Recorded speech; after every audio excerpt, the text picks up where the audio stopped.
el título del mensaje para el día de hoy, que es No ignoremos sus maquinaciones.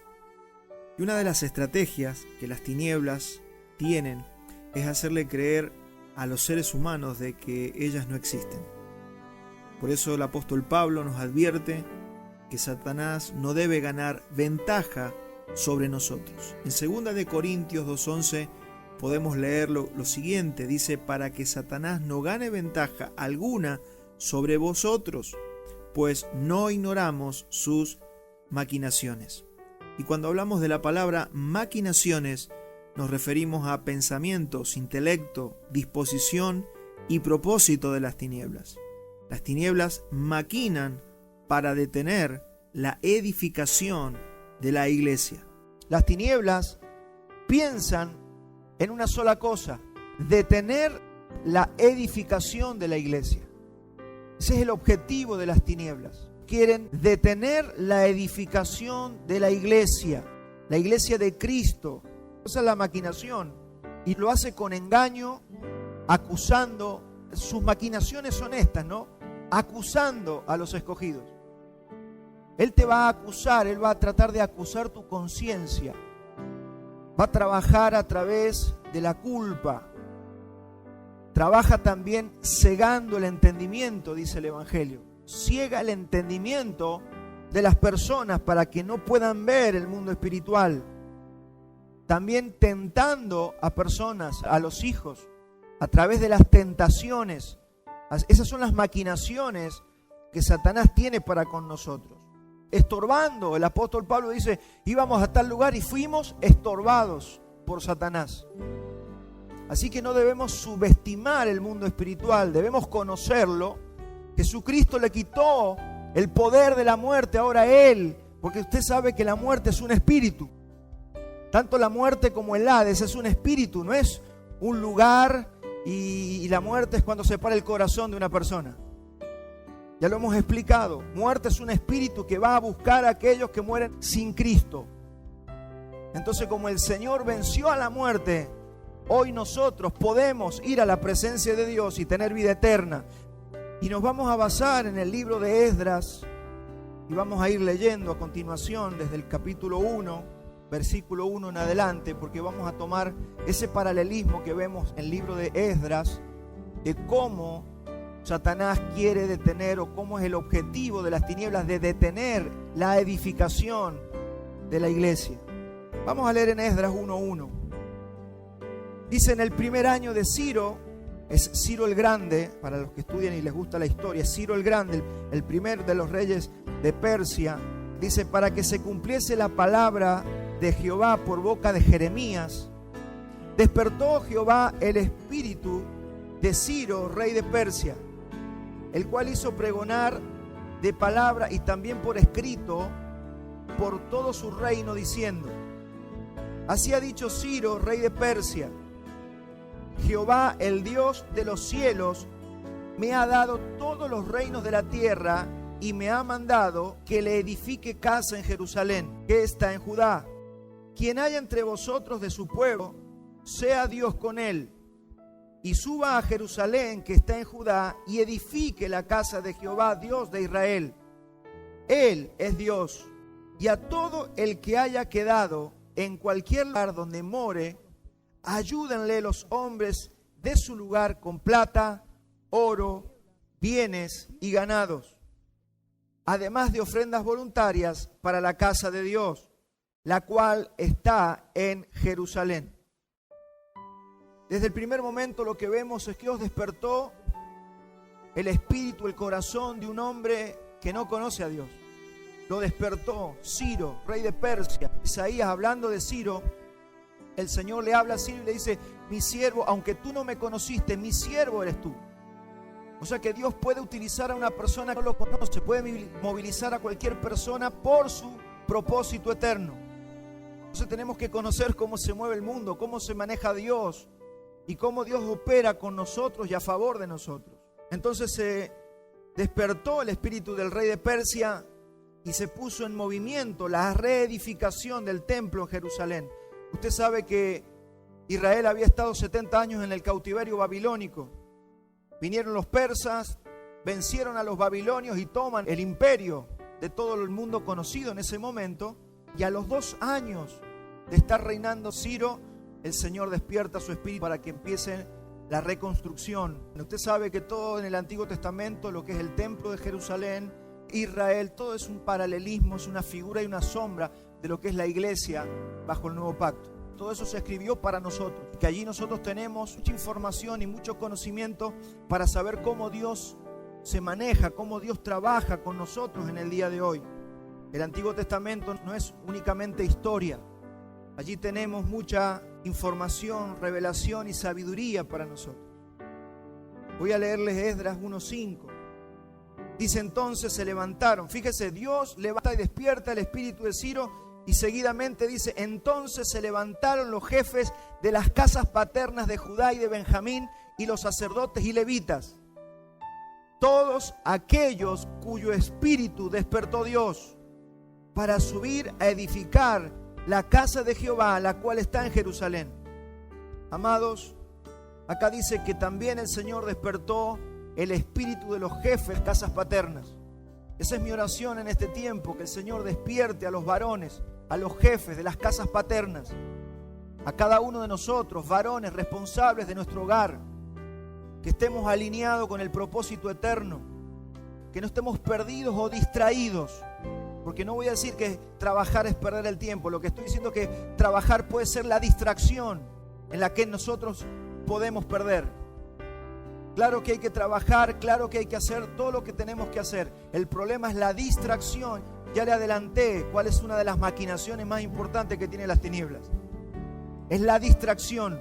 Dice que si nosotros hemos sentido un celo vivo en nuestro interior por la edificación, es porque el Señor es el que está obrando en nuestro corazón y en nuestra vida. Esa es mi pregunta a los varones de esta casa. ¿Se habrá despertado un celo vivo en tu vida, en mi vida, como varones responsables de hogares, de la iglesia? Quiero decirte que tenemos la responsabilidad por sobre las mujeres y los niños de ser quienes edifican la casa, de quienes edifican nuestros hogares, de quienes edificamos a los más jóvenes y a los niños. Es responsabilidad de los varones. Sé que vivimos en un mundo trastocado, donde las mujeres son las que más oran, donde los jóvenes están más consagrados y los hombres están distraídos en su trabajo. Pero mi hermano, si esa es tu realidad o mi realidad, tiene que cambiar, porque somos nosotros los varones los responsables de la edificación de la iglesia, de cada familia. Y todo esto es un gran paralelismo para que nosotros vayamos tomando consejo. Esdras 3:1 dice: cuando llegó el mes séptimo y estando los hijos de Israel ya establecidos en las ciudades, volvieron de Babilonia alrededor de 500 judíos a edificar. Y dice que cuando llegó el mes séptimo y estando los hijos de Israel ya establecidos en las ciudades, se juntó el pueblo como un solo hombre en Jerusalén. Estamos viendo cómo se edificó. Y esa edificación se pudo llevar a cabo porque todos eran como un solo hombre. En el Nuevo Testamento el apóstol Pablo lo dice con estas palabras: sean todos de un mismo sentir. No estén dividiéndose, no estén peleándose, no estén celándose, no estén enojándose unos con otros. Porque es imposible edificar algo si hay contiendas, si hay divisiones, si hay peleas, si hay celos. Dice la Biblia que incluso en cada familia, donde una familia hay divisiones, esa casa es desolada. Son palabras del Señor Jesucristo. Toda casa dividida es desolada. Es un principio que tenemos que aprender. Cuando ignoramos esos principios, nosotros nos exponemos solos a las maquinaciones de las tinieblas. Se mete en nuestro hogar, se mete en la iglesia. El segador viene, comienza a cegar el entendimiento de los cristianos, comienza a cegar el entendimiento de los varones, de las mujeres, de los jóvenes. El pecado empieza a tomar preponderancia y empezamos a ver las iglesias que se enfrían, personas que ya no predican el evangelio. Todo se vuelve una cosa tediosa. Otra vez hay que escuchar al pastor. Espero que hoy día predique cortito, porque nos divertimos más en un almuerzo familiar que escuchando la palabra de Dios. Y esos son señales que tenemos que aprender a percibir. Eso es porque hace falta un avivamiento. ¿Cuándo sé que falta un avivamiento en mi vida? Cuando me aburre la iglesia, cuando me aburre la oración, cuando me aburre la palabra. Cuando usted tiene esos síntomas que todos los hemos experimentado alguna vez, eso es señal de que usted y yo necesitamos un avivamiento. Seguramente estamos muertos en vida, que tenemos la vida biológica pero no tenemos la vida de Dios. Entonces ya me molesta lo que me dice el hermano, me molesta cómo se viste aquel, me molesta cómo aquel plantea la palabra, todo me molesta. Hermano, eso es señal, no es de que los otros están mal, eso es señal de que yo estoy mal, de que yo tengo que traer y procurar un avivamiento para mi vida. Y olvídese de lo que es edificar la iglesia, porque no se puede edificar la iglesia con un pueblo que no son como un solo hombre. Dice que aquí el pueblo se juntó como un solo hombre en Jerusalén. Hoy hemos entendido que la iglesia, para ser edificada, debe volver a las doctrinas de la Reforma. Solo una vuelta a las Escrituras y a las doctrinas de la Reforma pudieron hacer retroceder el oscurantismo que vivió el mundo por más de 1200 años. Usted sabe lo que es el oscurantismo. Fue cuando luego de que la iglesia en el siglo IV se uniera a Roma, comenzó a perderse la palabra, se apagó la iglesia, vino la oscuridad por 1100, 1200, 1300 años. Lo único que había era oscuridad sobre el mundo. Pero lo único que hizo retroceder esa oscuridad fue una vuelta a la palabra. Lo único que sacó a las patadas, a las tinieblas que había sobre el mundo en esos días, fue la doctrina, la escritura, que volvió a ser relevante en los días de la Reforma. Entonces tenemos ya una evidencia de que la palabra de Dios puede hacer retroceder a las tinieblas. Y cuando hablo de las doctrinas de la Reforma, me refiero a lo que enseñaron hombres como Lutero, como Calvino, como Zwinglio, como Knox, como Whitefield, como Edwards, entre otros, y muchos contemporáneos más en el día de hoy. Pero fijamos posición en esta casa y en esta iglesia. ¿Qué tipo de evangelio queremos? Venimos diciendo hace tiempo que no queremos un evangelio de entretenimiento, no queremos un evangelio que me motive. Yo no quiero un evangelio que me haga perder el tiempo, porque estamos en una edificación. Y el entretenimiento no edifica. O sea, el entretenimiento y la motivación no edifica lo que queremos edificar. Solo la palabra de Dios edifica. Estamos planteando posturas frente a las doctrinas modernas que son sensuales, carismáticas, de motivación y psicológicas, y que no están pudiendo hacer retroceder las tinieblas. Porque el poder de la palabra del año 1500, del siglo XV, XVI, vimos hacer retroceder las tinieblas, no lo estamos viendo hoy.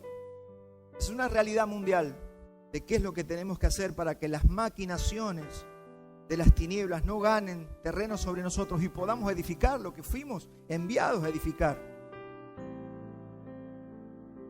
Se nos metieron las ideas arminianas, dispensacionalistas, carismáticas, sensuales y del desorden. Que todo lo que usted ve en la televisión y en esas iglesias donde todo el mundo se cae, todo el mundo, y hacen un desorden descomunal, no tiene nada que ver con el Espíritu Santo. Pero sí es parte del engaño de las tinieblas, es parte de las maquinaciones de las tinieblas, porque nada de eso está haciendo retroceder las tinieblas del mundo. Avanzan los conceptos del feminismo, avanzan los conceptos LGTB y parece que nadie lo puede detener. No hay una persecución ni siquiera sobre la iglesia en la mayor parte de este mundo. Y cuando no hay persecución, hermano, algo pasa. Mire, por eso cuando recién decíamos que hay aflicción, si hay aflicción es porque Dios está trabajando en nuestras vidas. Esta aflicción momentánea va a traer un mayor peso de gloria, pero esa aflicción tiene un porqué, porque estamos bajo la voluntad eterna de Dios. Pero cuando no tenemos aflicciones, cuando no pasa nada, y eso a niveles mundiales está pasando, la iglesia está muy cómoda. En las naciones se van promulgando todas las ideas modernas y la iglesia parece que no tiene o está impotente frente a las cosas que están pasando. Simplemente no es un mensaje negativo, simplemente lo que quiero mostrarte es que la iglesia se tiene que despertar en un avivar y empezar a hacer un poquito más molesta para el sistema y para el mundo. Recuerde que no seguimos hombres, seguimos palabras y seguimos la doctrina.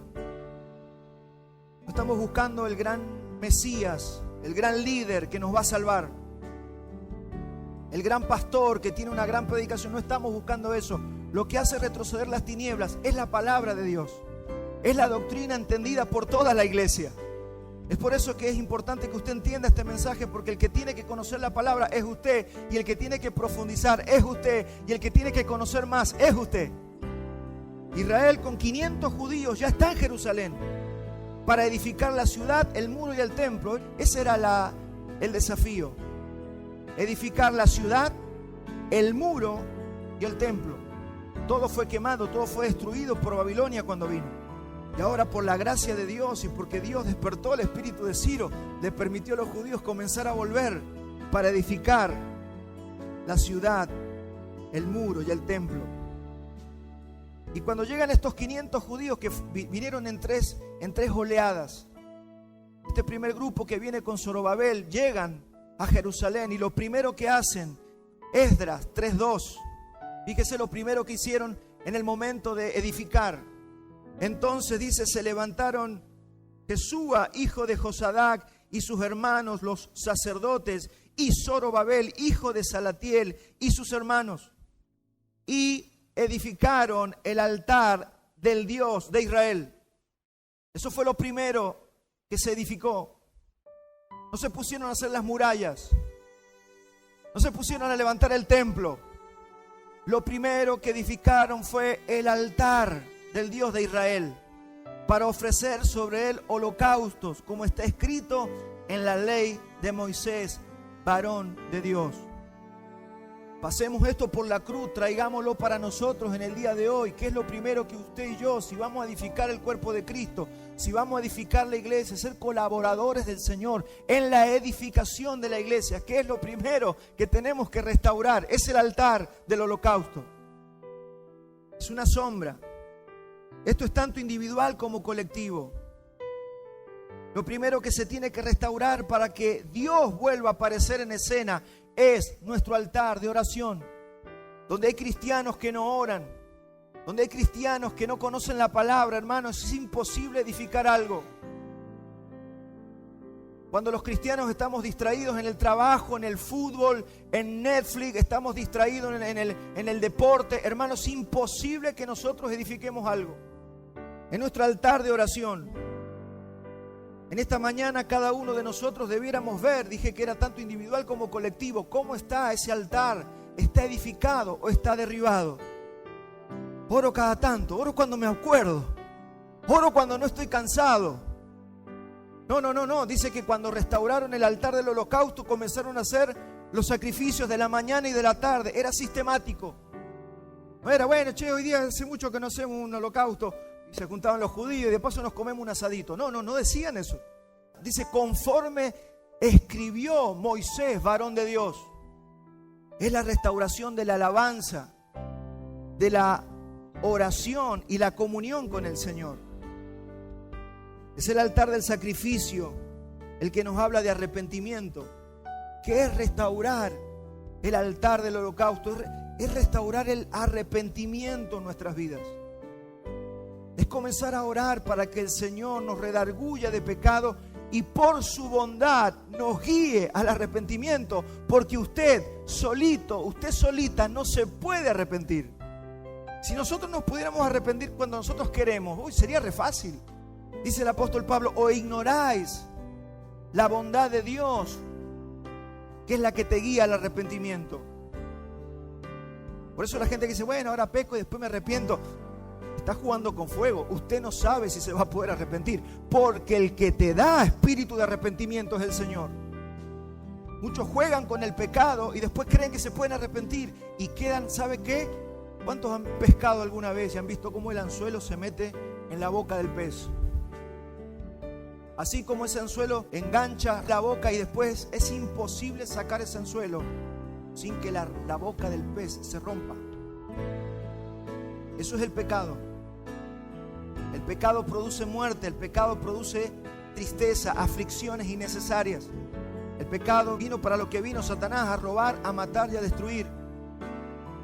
Y cuando estamos cegados espiritualmente, jugamos con el pecado, pecamos, vemos que no nos cae un rayo y seguimos como ovejas al matadero. Lea Proverbios. Lea al muchacho insensato de Proverbios 5 y Proverbios 7, la mujer ramera. Lea eso. Como sonso iba llevado ahí por la ramera y no sabe que ahí están los muertos, dice Salomón. Entonces restaurar el altar del holocausto es esto, mis hermanos, iglesia. Es lo que tenemos que restaurar, el altar del holocausto. Lo primero es nuestra comunión con el Señor, es el arrepentimiento, volver a la negación, a tener convicción de pecado, a tener limpieza y santificación. Es un proceso no de una hora de oración. Es un proceso de una vida entregada. Y ellos que estaban edificando ese altar del holocausto, había algo en ellos.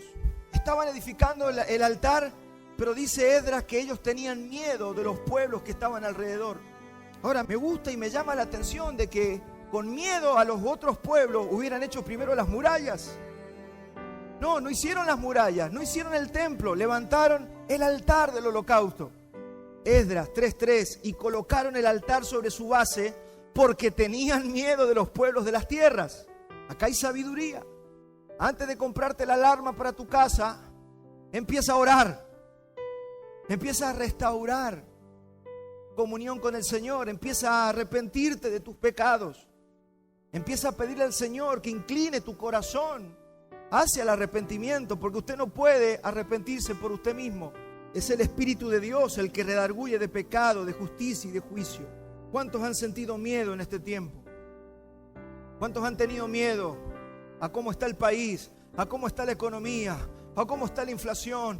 ¿Podremos pagar los compromisos? Toda la gente que está teniendo miedo, para toda esa gente es este consejo: edifica, levanta, restaura el altar del holocausto. Ellos sabían que habían pueblos alrededor, pero lo primero que edificaron fue el altar del holocausto.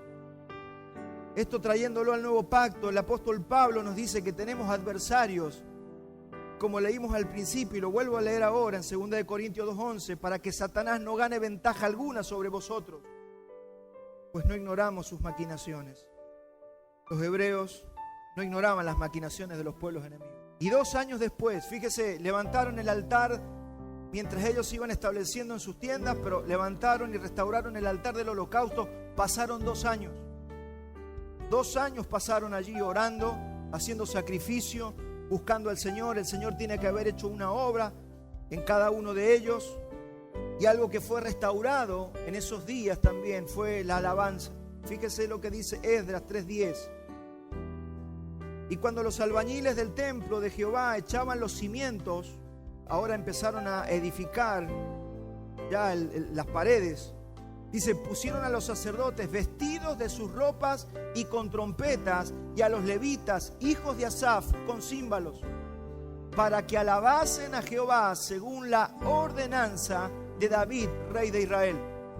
Fíjense que no dice, vamos a cantar unos coritos. No, había una ordenanza. Ellos habían vuelto a la palabra.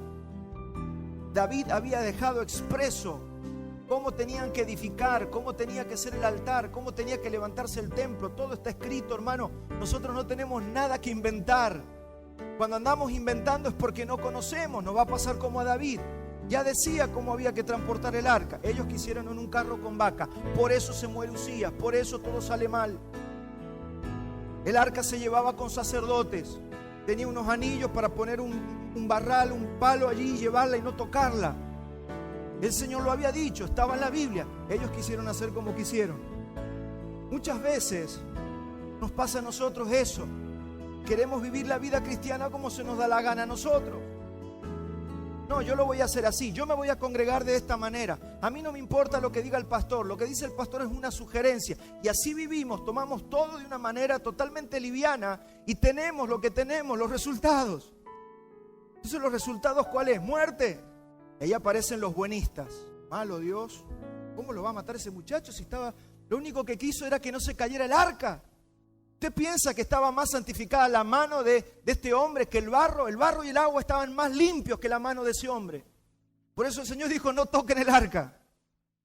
Llévenla los sacerdotes como tienen que llevarla. David había distribuido músicos y cantores para que profetizaran con arpas en sus días, cuando él estableció todo el sistema de adoración.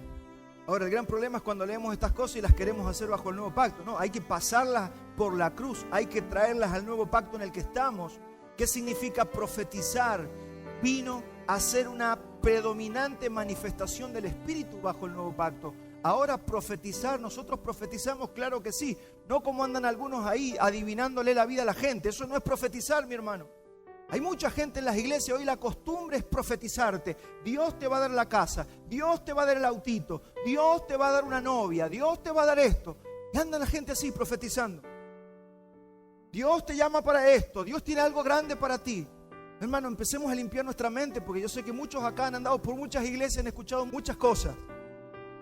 Dios tiene algo grande para ti, claro, como lo tiene para todos nosotros. Somos parte del mismo cuerpo, somos los santos. Nadie tiene algo más grande. Dios tiene algo especial para ti. ¿De dónde sacamos esas cosas? Manipulación. Dios tiene algo especial para conmigo. ¿Y eso para qué sirve? Para que yo me sienta orgulloso de que Dios tiene algo más especial conmigo que con vos. ¿Cuántos me están entendiendo? Porque todo eso hay que sacárselo ya de la cabeza. Hay que reaprender un montón de cosas. Cosas que nos hablaron y no fue el evangelio. David había distribuido los músicos. Y había dicho que bajo el nuevo pacto iba a pasar lo mismo. ¿Dónde está eso, pastor? Hechos 2:17. Dice, y en los postreros días, fíjese, fue la profecía que se cumple bajo el nuevo pacto, con la venida del Espíritu Santo. Dice, y en los postreros días, dice Dios, derramaré de mi espíritu sobre toda carne, y vuestros hijos y vuestras hijas profetizarán. Ya vamos a ver lo que es profetizar, que no es ser el horóscopo de los hermanos. Profetizar, ya nosotros tenemos que ir ya renovando la mente y el entendimiento con la palabra en este tiempo. Y vuestros hijos y vuestras hijas profetizarán, y vuestros jóvenes verán visiones, y vuestros ancianos soñarán sueños. ¿Qué es profetizar en el nuevo pacto, pastor? Profetizar en el nuevo pacto es predicar eso que estoy haciendo ahora. Yo te estoy profetizando. ¿Qué es profetizar? Proclamar la palabra. No es inventarme algo porque tuve un sueño. Mire, si le hacemos caso a todos los sueños que soñamos todos los días, que es lo que muchos hacen, sería un descontrol, y es un descontrol en muchos lugares, porque la gente sigue sensualmente sus percepciones humanas, se mueven, se levantan movimientos, todo el mundo profetizando, adivinándole cosas al otro. Proclamar, consolar a los hermanos, eso es profetizar. Eso es lo que le dijo David a los salmistas en aquellos tiempos. Dice que Asaf estaba a la cabeza. Cuando usted lee los salmos va a ver que Asaf era uno de los que más salmos escribió. ¿Y qué hacían? Profetizaban, animaban al pueblo. Todos los salmos que usted ve son cosas que se profetizaron en la antigüedad. Exhortar, animar a las personas, siempre por la palabra y por el Espíritu de Dios. Eso es profetizar. Yo necesito que nosotros desconectemos la adivinación de la profecía. Hermano, desconecte la adivinación, porque ese es el espíritu de hechicería y adivinación que se metió en la iglesia. Esas son las maquinaciones de las que estamos hablando en esta mañana. Las veces que yo recién convertido, jovencito, venía un profeta y todos íbamos con las ganas que nos dieran una palabra. Menos mal que a mí nunca me daban palabra porque me hubieran ensuciado, pero algunos les dieron palabra y le dijeron cualquier cosa. Yo era el que se volvía frustrado porque no le dieron palabra. Señor, ¿por qué a todos le hablan menos a mí? Me estaba preservando, me estaba cuidando el Señor. Algunos le dijeron, tú eres un misionero que te vas al África, y siempre estás frustrado porque nunca se fue al África. O porque iba a ser músico, porque iba a ser predicador. No fue predicador y está frustrado. Muchos van a tener que revisar falsas profecías y limpiar su mente, su corazón. Y eso se hace solamente por el Espíritu Santo. Y también se hace por la profecía en esta mañana, de la enseñanza de la palabra. Porque tenemos la palabra profética más segura. ¿Cuál es la palabra profética más segura? La palabra, la Escritura. Y eso es lo que nosotros profetizamos. Así que cada vez que usted habla la palabra de Dios, usted está profetizando. También nos enseñaron que la revelación es una cosa estrambótica que se me da a mí porque para que yo sepa más que los demás. No, ¿qué es la mayor revelación que tenemos? La Escritura. La Escritura es la máxima revelación que tenemos. Porque si la revelación dependiera de vos y de mí, entonces no sería revelación. La revelación estaría en la mano de los hombres. Pero Él mandó por el Espíritu Santo a hombres santos que escribieran eso que usted tiene en sus manos. Porque ahí usted tiene la palabra más segura. ¿Sabe cuál es el problema moderno? Es que le hemos perdido. O sea, la gente respeta más lo que dice un hombre que lo que dice la Biblia. Más lo que dice un profeta loco de esos que andan adivinando, un hechicero, que lo que dice la Escritura. Se pagan pasajes de avión para ir a escuchar a un profeta, pero no dedican 2 o 3 horas o 5 horas para estudiar la Escritura. Esa es nuestra pérdida. Ahí estamos perdiendo. Entonces, ¿cómo comienza la restauración? Y dijimos que esto es tanto personal como colectivo. ¿Cómo comienza la restauración? Primero, con arrepentimiento, restaurando el altar de oración. Segundo, el fundamento de la iglesia, el templo, que es la edificación del templo, que es el nuevo pacto, es la doctrina y la palabra enseñada y entendida. Y tercero, restaurando la alabanza, como acabamos de decir, tanto personal como congregacional. ¿Y qué es la alabanza, pastor? Proclamar la palabra. ¿Qué es alabar a Dios? Proclamar la palabra de Dios con cánticos. Eso es alabanza. Entonces tenemos que restaurar nuestra alabanza. ¿Dónde? En la casa primero. Por eso a veces la gente aquí no puede alabar, porque no alaba en su casa, y venimos aquí y nos parece algo extraño. Es porque no estamos alabando en nuestra casa. Mire, usted no puede hacer aquí lo que usted no hace en su vida personal. Y Dios no lo va a maleducar a usted.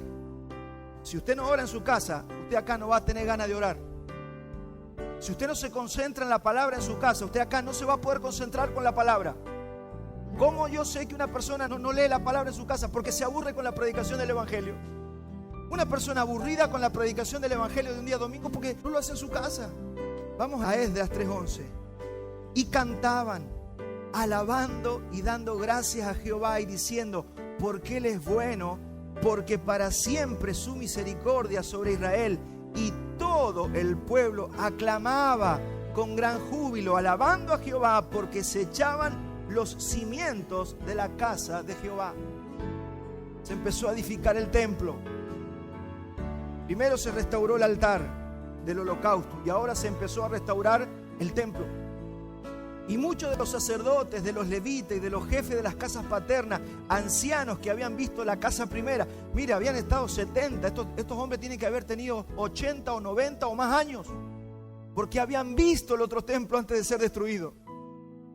Dice, y muchos de los sacerdotes, de los levitas y de los jefes de las casas paternas, ancianos que habían visto la casa primera, viendo echar los cimientos de esta casa, lloraban en alta voz, mientras muchos otros daban grandes gritos de alegría.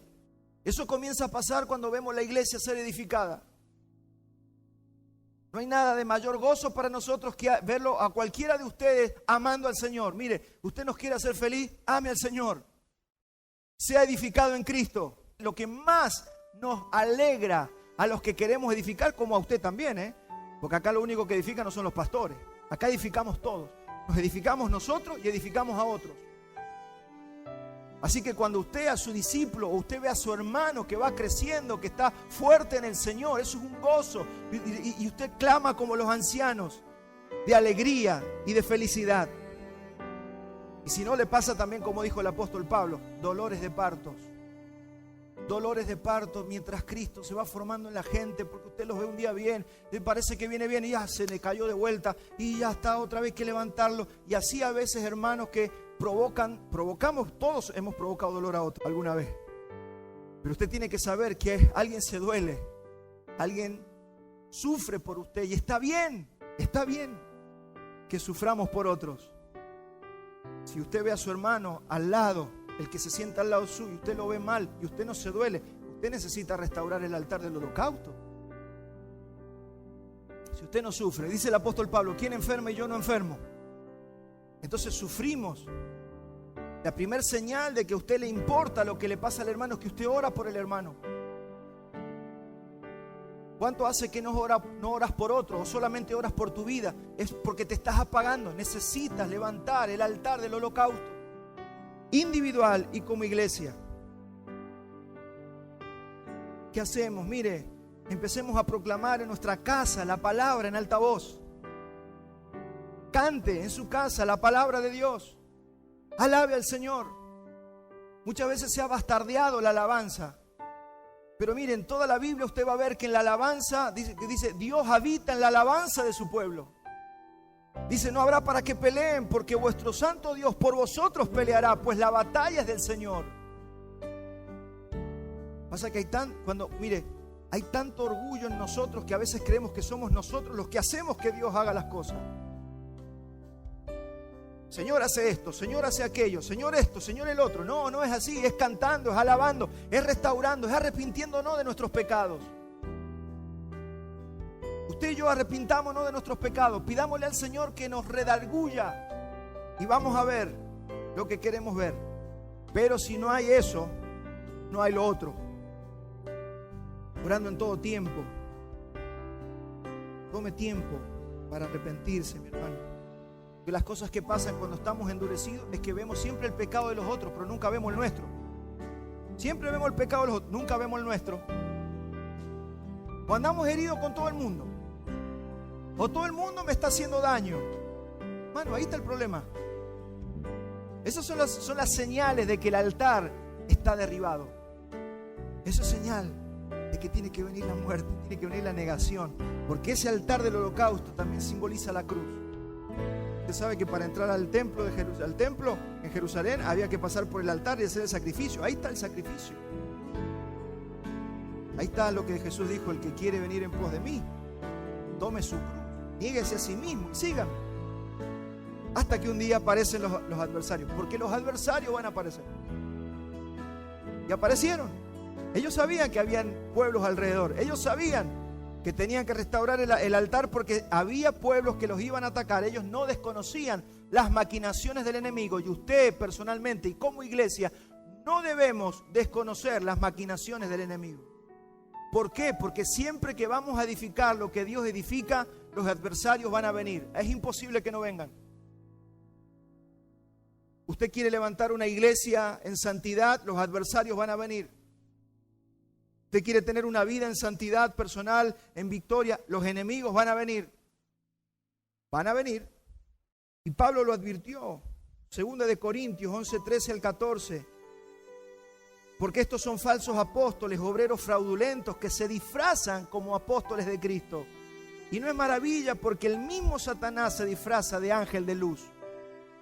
Mire las maquinaciones cómo operan. Con gente que aparenta ser un ministro de Dios. Nos advirtió el apóstol Pablo, se lo advirtió a Timoteo, 2 Timoteo 3:12, y también todos los que quieren vivir, no dice algunos, todos los que quieren vivir piadosamente en Cristo Jesús, padecerán persecución. La persecución viene sobre aquellos que quieren hacer la voluntad de Dios. Las tinieblas, el no desconocer las maquinaciones de las tinieblas, que es lo que estamos hablando en esta mañana. Usted tiene que saber que las tinieblas perciben el olor a Cristo. Cuando Cristo se empieza a formar en tu vida, cuando Cristo se empieza a formar en mi vida, perciben el olor, es como que perciben sangre y se van, como dice el dicho, al humo. Eso hacen las tinieblas con nosotros. Sienten un poquito de olor a Cristo y se van al humo. Porque estás queriendo vivir en santidad, porque estás queriendo servir a Cristo, porque querés edificar tu vida, tu casa, tu familia y la iglesia a la que asistís o de la que sos parte. Entonces se te vienen al humo. Es imposible que no vengan. Si estás queriendo vivir como Dios dice, prepárate. Tenés que saber que lo primero que tenés que levantar es el altar del holocausto, porque los enemigos van a venir. ¿Sabe cuál es el problema? Que algunos quieren edificar, no restauran el altar y les dan. Ahora, estos adversarios que vinieron, fíjese quiénes eran. Dice que eran samaritanos. Los samaritanos que venían a tratar de detener la obra eran gente contaminada con otros dioses que procuraban edificar junto a los judíos, porque lo que le vinieron a decir: nosotros queremos edificar con ustedes. Vinieron los samaritanos a los judíos y le dijeron: queremos edificar con ustedes. ¿Qué le dijeron los judíos? No, nosotros edificamos solos, ustedes no vengan con nosotros. Pero ¿por qué le dijeron que no? Porque los que querían venir a edificar eran samaritanos falsos. Tenemos que saber un poquito el trasfondo de por qué los rechazaron a los samaritanos.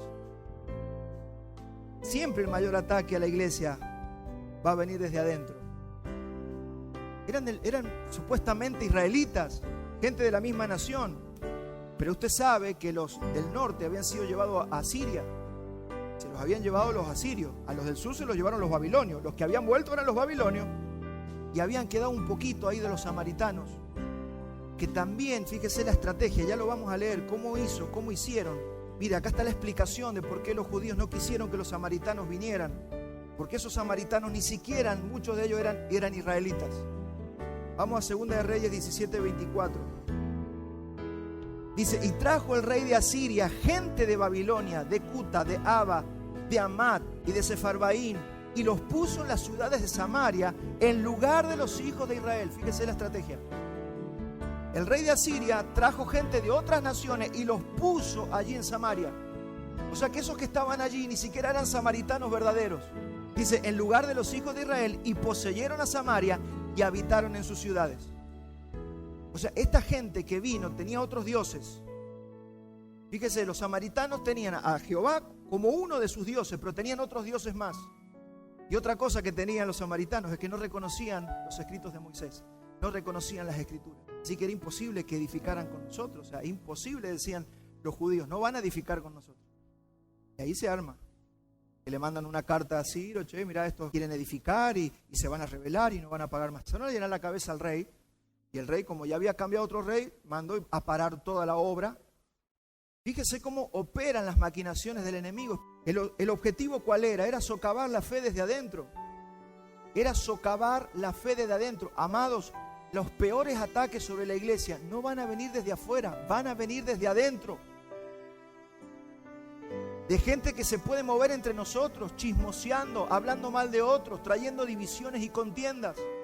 Esos son los ataques más peligrosos, porque el de afuera usted se lo espera. Yo prefiero enfrentarme contra toda una multitud que con un hermanito que por atrás te odia pero no te dice nada y no arregla las cosas de su corazón. Eso es lo más peligroso. Y eso es lo que tenemos que detectar en nosotros, nuestros hermanos y en nuestros corazones. El peor ataque siempre va a venir desde adentro. Los samaritanos, falsos samaritanos, se querían meter encubiertamente a edificar con ellos para después seguramente hacer el daño.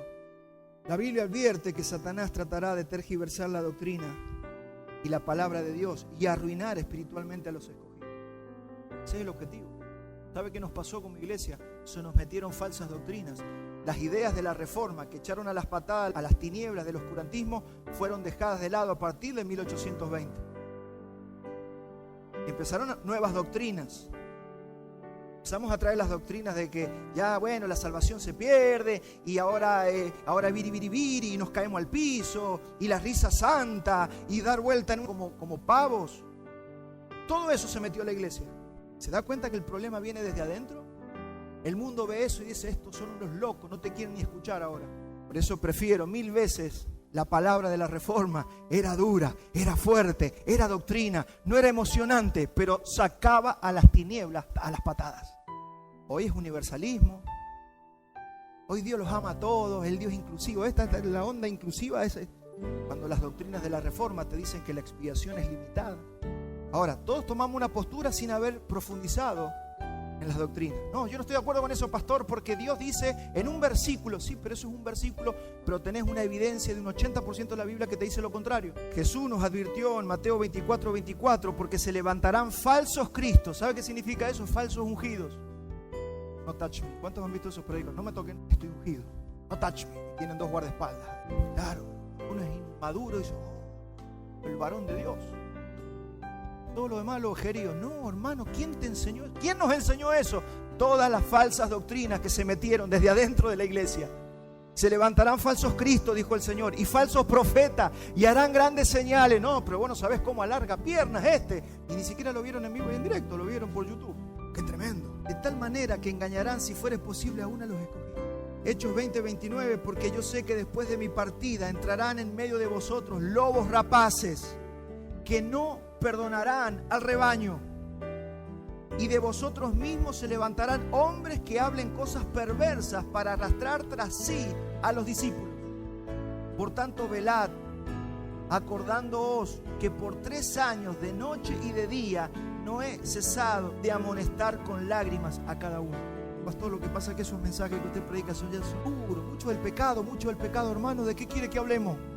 Hablemos del pecado todos los días, porque todo se trata de santificación en nuestra vida, de caminar aquí en la tierra, y que Cristo se vaya formando en nosotros y alcancemos la estatura del varón perfecto. Mi casa, pastor, es una añadidura. Si te la da, gloria a Dios. Y si no te la da, te va a dar un techo donde vivir, quédate tranquilo. Pero no te puedes distraer toda tu vida trabajando y desperdiciando el tiempo precioso que el Señor nos dio, que fue para conocerlo a Él, para que Él se forme en nosotros y para alcanzar la estatura que Él nos pidió alcanzar. ¿Cuál es el flagelo más grande que tenemos hoy en día, hermano? La distracción. El estar distraídos. Romanos 12:2. No os conforméis a este siglo. No se conformen. En otras palabras, no se amolden a este mundo, sino transformados por medio de la renovación de vuestro entendimiento, para que comprobéis cuál sea la buena voluntad de Dios, agradable y perfecta. No te acomodes, no te amoldes. ¿Qué es la distracción? Es todo el presente siglo o todo el sistema que nos rodea. Todo es distractivo. Por eso Jesús dijo: toma tu cruz, niégate a ti mismo y sígueme. Porque todo lo que ves en este mundo va a atentar para distraerte. Todo. Tus hijos, tu trabajo, tu esposa, tu esposo, los problemas, la salud, todo es distractivo para que no hagas lo que tienes que hacer. La sulamita en que estaba ocupada en los regalos, en los perfumes, las joyas que les había regalado el novio. Cuando el novio la vino a buscar, es que estoy con los perfumes, estoy viendo el reloj que me regalaste. Se fue. Después tuvo que salir desesperada a buscarlo. Y ahí le dieron la paliza a los guardas. Hermanos, nosotros nos pasa lo mismo porque nos distraemos en los regalos. Tu esposa, tu esposo, tus hijos, tu casa, tu auto, tu estudio, es un regalo de Dios. Claro que lo tenemos que administrar bien, pero no nos puede distraer ni tomar el primer lugar en nuestras vidas. Nada es más importante que Dios. Nada es más importante que su propósito en nosotros, porque para eso nos escogió desde antes de la fundación del mundo. 1 de Juan 2:16, porque todo, miren, no es algunas cosas, todo lo que hay en este mundo, los deseos de la carne, los deseos de los ojos y la vanagloria de la vida, no proviene del Padre, sino del mundo. Todo viene del mundo. ¿No es muy extremista, pastor? A Jesús le dijeron lo mismo. Jesús, es muy dura tu palabra, pero tampoco el Evangelio es hablar de la Biblia, ¿sabía? Que hablemos de la Biblia no significa que estemos hablando del Evangelio. Podemos hacer un estudio de los 4 jinetes del Apocalipsis y hablar de qué va a pasar en el futuro y no estar hablando del Evangelio. El Evangelio tiene que ver con elección, tiene que ver con predestinación, tiene que ver con justificación, tiene que ver con santificación, tiene que ver con glorificación, tiene que ver con Cristo y la obra eterna que Él hizo a favor de nosotros. Eso es el Evangelio. Para ir terminando, quiero hablarte de una de las estrategias actuales que las tinieblas están llevando a cabo, que creo que es el flagelo que le está pegando hoy a todo ser humano y lamentablemente a los hijos de Dios. Estaremos de acuerdo que estamos en la era de la información. Estamos entrando a la era de la inteligencia artificial. Estamos ya en la era de la información y estamos entrando a la era de la inteligencia artificial, y todo eso es para que usted y yo prestemos atención. La información en el mundo está creciendo a un ritmo imparable. Cada vez hay más información disponible. Y al mismo tiempo tenemos que saber que nuestra capacidad de retención es limitada. Cada vez hay más información y nosotros tenemos un límite para recibir información. Présteme atención porque yo con esto termino, pero creo que va a traer una claridad para muchos de nosotros.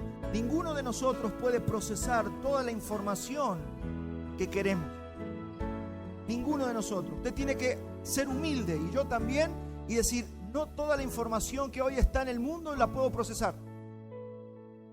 Que vemos tanta información, tantos libros a disposición, que nos creemos que podemos agarrar de todo y ser más inteligentes y entendidos. Pero eso es un engaño. Esas son las maquinaciones del presente siglo malo. Tampoco podemos prestar atención todo el tiempo. No tenemos la capacidad de estar todo el tiempo prestando atención. Y hoy, por medio de las redes sociales, por medio de las aplicaciones y por medio de los canales, hay demasiado para ver. Nunca antes ha habido tanta información disponible. Tenemos toda la información del mundo disponible en nuestra mano, en un teléfono. Muchos creen que eso es bueno. Quiero decirte que no es tan bueno.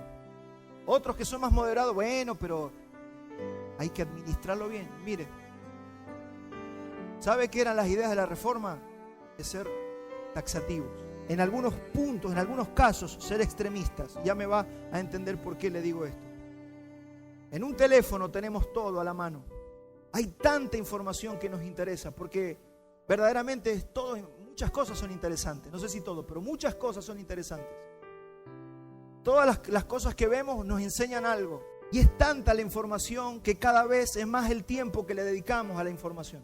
Cada vez le dedicamos más tiempo a la información, pero al mismo tiempo queremos abarcar más información y le empezamos a dedicar un poquitito de tiempo a todo. El que mucho abarca, poco aprieta. Eso es lo que está pasando con la información. ¿Y esto a qué nos está llevando a los seres humanos? Y acá hablo al ser humano en general, porque ahí entramos los cristianos también. Nos está llevando a cada vez ver, leer o escuchar más información, pero a profundizar menos. Cada vez tenemos más información, pero somos menos profundos en lo que leemos y en lo que estudiamos. En otras palabras, nos está llevando a una superficialidad. Estamos perdiendo la capacidad de profundizar. Nos estamos volviendo muy superficiales en todo. Nos están entrenando el cerebro para ser superficiales. Recuerde que estamos hablando de las maquinaciones, que no desconocemos las maquinaciones del enemigo. Estamos perdiendo la capacidad de profundizar. Eso es lo que las tinieblas quieren. Que usted y yo perdamos la capacidad de profundizar, de reflexionar, de meditar y de diseccionar un tema en concreto. No me conteste, ¿cuántos videos al día usted se ve ahora que tiene YouTube a la mano? ¿Cuántos mensajes, así sean cristianos, cuántos mensajes usted se escucha en el día? A los más espirituales les hablo. Ahora que tenemos a tanta información a la mano. Nuestra exposición al contenido de una información es cada vez más superficial. Nos podemos escuchar 10 mensajes en el día, pero entendimos ni el 0,0001 de ese mensaje, porque no lo profundizamos. Sí, pero me escuché 10 mensajes, pastor. Me escuché 5, me escuché 7. Estoy escuchando el libro de tal. En 2 días me escuché. En un día nos podemos oír un libro. La competencia en estos días es amplitud versus profundidad. El sistema te propone amplitud. El Señor te dice, sé profundo. El sistema te dice, no seas profundo, hay mucho, tienes que conocer más. Es cantidad versus calidad. ¿Cuál fue el mandato que se le dio al pueblo de Dios? Meditarás en este libro de la ley, de día y de noche. Meditarás, en otras palabras, es sé profundo. No me sirve que te leas toda la Biblia en una semana. Medita en la Biblia. Hay gente que se la ha leído toda la Biblia, pero no sabe nada de la Biblia. Te puedes leer un libro todos los días de la Biblia y no saber nada de la Biblia, porque no se trata de mucho, se trata de calidad. Los creyentes cada vez meditan y profundizan menos. ¿Usted realmente piensa, podemos aprender un concepto bíblico que dura 20 segundos por un TikTok? Que ahora hasta los predicadores salen por TikTok. Y el tipo se hizo una idea de una doctrina por un TikTok. Y después sale a discutir, porque la Biblia dice, y se vio un TikTok. Nunca profundizó en el tema. Te discute todo. No está de acuerdo con lo que predica el pastor porque lo escuchó en un TikTok. Eso es lo que está haciendo los cristianos escépticos. Que cada vez confiemos menos en las iglesias, en los pastores, en todo lo que escuchamos. Entonces escuchamos mucho, no creemos casi nada. Estamos ahí, todo lo tenemos lejito. No somos profundos en ninguna doctrina. La mayoría no comprende un tema en profundidad, solamente sabe algo. ¿Qué está haciendo la sobreinformación? Porque es sobreinformación en todos los ámbitos, en todos los tópicos, en todos los temas. Sobreinformación. Y esta advertencia viene por el Espíritu Santo a nuestra iglesia. El que tiene oído para oír, oiga lo que el Espíritu nos está hablando en esta mañana. Están deteriorando nuestra capacidad de atención. Eso es lo que las tinieblas, eso es lo que las maquinaciones de las tinieblas están intentando hacer con nosotros y lo están haciendo con todo éxito. Perder la capacidad de atención de los cristianos. Es por eso que cada vez cuesta concentrarse más. No me levante la mano ni me responda a mí. ¿Cuántos han tenido problemas de concentración luego de la pandemia o antes? Porque toda la culpa es del COVID ahora. Uno de los grandes flagelos que hoy se habla, que antes no se hablaba, era la falta de atención de los niños en la escuela. No se pueden concentrar.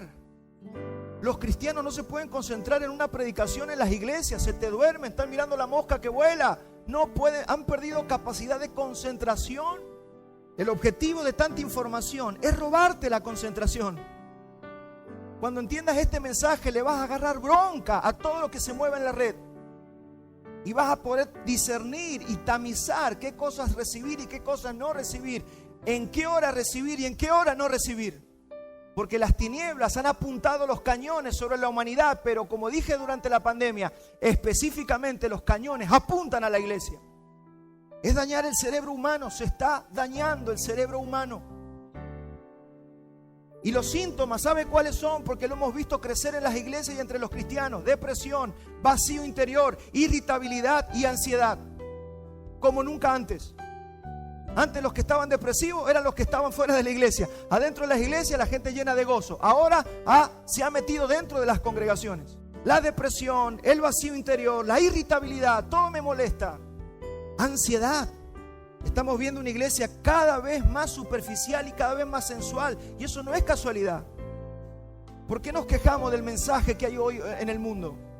Que es todo motivación, que es todo contar chistes, que a veces uno quiere escuchar una palabra y no encuentra porque están todos haciendo stand-up, haciendo reír al auditorio, donde la doctrina aburre y se están empezando a preferir otras cosas.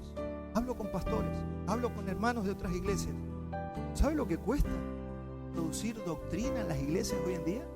O te escuchan una vez, dos veces, pero no, volvamos a lo que estamos acostumbrados. Todos los algoritmos de YouTube, TikTok, Facebook, Instagram y las aplicaciones de mensajería, ese bendito WhatsApp que todos tenemos, o el correo electrónico, están diseñados ¿para qué? Para saber tu patrón de conducta y preferencias. Sí, yo sé que usted todo lo ha escuchado seguramente, pero cuando esto tome dimensión espiritual y lo podemos comparar con nuestras vidas espirituales, vamos a ver al diablo trabajando en contra del hombre y sobre todo en contra de la iglesia. Ellos saben tu patrón de conducta y tus preferencias. Ellos pueden predecir tu comportamiento comercial y tus gustos porque ellos saben a qué le das clic, a qué le das like, en cuántos minutos estás en una página. Ellos saben todo. Ellos recopilan tu información y saben cuántas veces le diste like a algo. Ellos saben si le diste clic a una foto, a un cantante, a un conferencista. Saben cuántos segundos lo viste. Y saben si pasaste rápido o te quedaste. Ellos saben que si te quedaste mucho tiempo porque te gusta. Ellos saben que si vos lo pasaste rápido, no te gusta, no te van a mandar más de eso. Ellos tienen un objetivo, mantenerte frente a la pantalla. Ese es su negocio. ¿Alguna vez usted se preguntó por qué muchas de las aplicaciones que tenemos son gratis? Si cobraran $1 al año por esas aplicaciones gratis que nosotros tenemos, por ejemplo, Google Maps, WhatsApp o cualquiera de esas, levantarían millones. Imagínense los millones que están levantando para dártela gratis, porque es más importante que tu dólar la información. Ellos conocen toda nuestra vida y todos nuestros movimientos. Y no me quiero poner apocalíptico, pero sabemos que un día vendrá un hombre de pecado que gobernará la tierra, que se hará pasar por un falso Cristo, que será el anticristo y que sabrá tus y mis movimientos si nosotros no tomamos ahora que estamos a tiempo una buena decisión. En base a esa información te van a mandar publicidad y te van a seguir mandando más contenido. Por eso se ha dado cuenta que siempre aparece lo que nos gusta. Estuvimos hablando con Laura de unas zapatillas. Yo no sé cómo hicieron, pero nos bombardearon con zapatillas. Estamos hablando de zapatillas. Impresionante. Sí, yo sé que suena es hasta chistoso, pero imagínese esto dentro de un tiempo. Hoy te lo hacen con una zapatilla. Mañana puede ser con una ideología. Mañana puede ser para perseguirte porque predicas el evangelio. ¿Usted sabía que China le ha prohibido TikTok a los chicos menores de 14 años? Se lo venden al mundo. Todo el mundo está en TikTok y los chicos menores de 14 años solamente pueden estar 40 minutos en TikTok en China. cada vez nos dan contenido más corto, pero que satisface nuestro cerebro más rápidamente, más instantáneamente. Esto es científico, hermano. Esto no es una apreciación de un pastor evangeloide. No, esto es científico. Esto está dañando nuestro cerebro. Esto está sacándonos la capacidad de profundizar en las Escrituras. Nos está haciendo superficiales en todo o en la mayoría de nuestros temas. Está afectando nuestro estado de ánimo. Está afectando nuestra llenura interior. Es por eso que ya no se leen libros. Antes nos leíamos un libro de 250 páginas. Ahora te lo dan servidito. Te dan un libro en 15 minutos. Déficit de atención. La mayoría de las personas hoy en día no puede comprender lo que está escuchando luego de 20 minutos. Luego de 20 minutos se desconecta. Antes podíamos predicar 1 hora. Yo he predicado hasta 1 hora 40. Hoy en el mundo se está predicando 27 minutos. Ya no se predica más que eso porque la gente se desconecta. Todo tiene que ver con la información que estamos recibiendo. Cada vez se tiene menos poder de permanecer concentrado en una conversación. ¿Cómo nos cuesta conversar más de 20 minutos? No podremos oír productivamente una conferencia más de 20 minutos porque nos distraemos. Cada vez te interesan menos las materias importantes y profundas. Buscarás cada vez la recompensa inmediata, más rápido. La juventud no escucha música clásica, ahora le atrae el reggaetón. Todo eso está golpeando el cerebro de los seres humanos. Golpea. Están manipulando el cerebro. En otras palabras, nos volveremos más superficiales y menos profundos y por ende menos profesionales, menos excelentes y que sabemos un montón de todo, pero con poca profundidad. Por último, el último ejemplo que pongo es que la gente paga una primera fila de un teatro, de un concierto y lo ve a través del celular porque se la pasa filmando toda la sesión. Todo se filma. Pasa algo, son todos camarógrafos. Imaginen el daño que se le está haciendo a la iglesia. Nos quieren sacar de las aguas profundas y nos quieren depositar en la superficie. Eso es lo que las tinieblas están haciendo. Salmo 107, 22. Fíjese qué maravilloso esto. Dice: ofrezcan sacrificio de alabanza. Lo que dijimos recién, alabanza. Ofrezcan sacrificio de alabanza y profeticen. Publiquen sus obras con júbilo. Los que descienden al mar en naves y hacen negocios en las muchas aguas. Ellos han visto las obras de Jehová y sus maravillas. ¿Dónde las han visto? En las profundidades. Todo eso no está hablando de los pescadores, hermano. Está hablando te está poniendo un simbolismo de lo que es la vida espiritual. Te está diciendo que vos a Dios lo vas a encontrar en la profundidad, no en la superficialidad. No me interesa que te conozcas las 5 doctrinas de la gracia. Agarre una y estúdiela con profundidad. Agarre una. Y sumérjase. ¿Qué es escudriñar? Eso, meditarás de día y de noche en el libro de la ley. Es ir a las profundidades. Oraciones, sumergirnos en la vida de Cristo. Los enemigos saben que ahí está la victoria de la iglesia. Y sí, los samaritanos lograron detener la obra enviándole una carta al rey. Si TikTok, si WhatsApp te tiene todo el día ahí viendo quién te escribe, ¿no, hermano? Retome la obra de edificación. Hágale caso al Señor que nos está hablando en esta mañana. Si no hay profundidad en las Escrituras, no va a haber madurez. Por eso es la advertencia. Veamos con estos puntos, ¿qué hacemos? Aprenda a decir que no a la recompensa inmediata. Aprenda a lo que dice la Biblia, que aquel que va a cosechar es aquel que se tomó un tiempo de siembra y de espera. Eso es lo que nos están robando. El poder de esperar para ver la cosecha, el poder de esperar para ver lo que el Señor nos ha prometido alguna vez. Desinstale todas las redes que no puede dominar. Si no las puede dominar, sáquelas. Ahí entra lo que dijo Jesús: más vale que te saques el ojo y que entres tuerto al reino y no que con los 2 ojos te vayas al infierno. Cuide su cerebro con buena alimentación y buen descanso. No miremos las pantallas antes de dormir y apenas nos despertamos. Eduque a sus contactos. No tiene por qué estar usted pendiente y la gente tiene que tenerlo a usted todo el... Mire, si hay algo que yo logré es que en silencio yo el teléfono, por eso no veo las llamadas, contesto cuando lo veo. Tengo que solucionar otras cosas, pero mi hermano, no puedo maleducar a mis contactos de que apenas me escriban ahí no le tengo que contestar. No es así. Y el que se ofenda, que se ofenda. Y hermano, no pude contestar, esperen que le contesten. No nos ofendamos por eso, porque eso es lo que está haciendo las tinieblas. Si ya llamaste y le quedó registrada la llamada, sabe que lo llamaste, un día te la va a devolver. Algunos la devuelven a la semana, la devolvemos al mes, pero hermano, es así. No nos podemos estar ofendiendo por estas cosas. Y los que trabajan con el teléfono o la computadora, aprendan a no estar encima de las redes. Eso tiene que ver con lo que dijo Pablo a Timoteo 2 del 1 al 7, porque no nos ha dado Dios espíritu de cobardía, sino de poder, de amor y de dominio propio. Ese es el espíritu que vos tenés. Ya te dio la solución el Señor. Tenemos el dominio propio. Ese es el espíritu que nos domina. Pero para tener el dominio propio tiene que haber un altar del holocausto totalmente restaurado. Termino. 2 de Pedro 1:5. Vosotros también, poniendo toda diligencia por esto mismo, añadid a vuestra fe virtud, y a la virtud conocimiento, al conocimiento dominio propio, porque la mayoría se quedó en el conocimiento. Conocimiento, pero al conocimiento dice dominio propio. Domina. Y al dominio propio paciencia, a la paciencia piedad, a la piedad afecto fraternal, y al afecto fraternal amor. Porque si estas cosas están en vosotros y abundan, no os dejarán estar ociosos y sin fruto en cuanto al conocimiento de nuestros amados. Necesitamos recibir la palabra de esta mañana y poner manos a la obra en cuanto a lo oído. ¿Sabe cómo termina el libro de Esdras?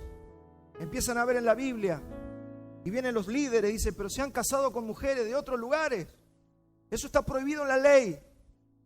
Se casaron con mujeres y han tenido hijos con mujeres de otros pueblos, moabitas y otras más.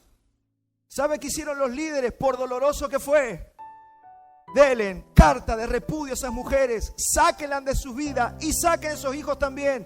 Pero pastor, ¿qué es lo que está diciendo?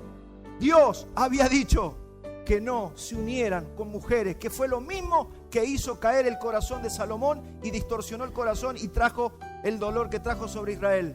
O sea, acá lo que la Biblia te está diciendo, hermano, pongan atención.